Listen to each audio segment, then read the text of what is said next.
Ngabe ukuthola kunzima ukukhuluma ngocansi nopartner wakho? Uma kunjalo hlala sikhuluma nawe. uDr. Thabile Weatherblue klinikhi, iklinikhi yamadoda esemhlanganye naseMidrand. Khumbula, sathi ezinye izinto ezibalekile enkonzweni yocansi, sathi sifike senze i-foreplay, sathi kuba iyona ucansi, sathi kuba ne-aftercare.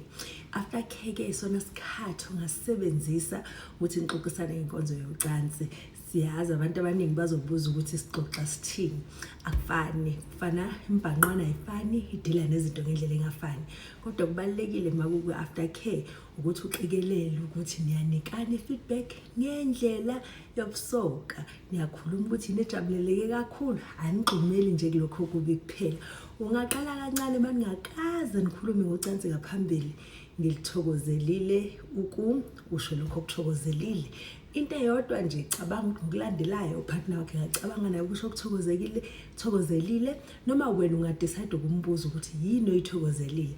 Ungabe uyabona ukuthi ngilokho ngaba indlela enhle ukuthi nikwazi ukuqala ukuxoxisana ngocansi. Ucansi asilenzi nomuntu esingakwazi ukukhuluma naye ngocansi, ngoba lapho kunjalo ugcina sekuthe oyedwa lithokozele, oyedwa akalithokozeli, ngoba asikwazi ukukhuluma ngalo. Masingakwazi ukukhuluma ngayo, sikwazi kanjani ukubonisa ukuthi kuphi sikujabulelayo? Ucansi kumele lijabulelwe nani babili, hayi umuntu oyedwa.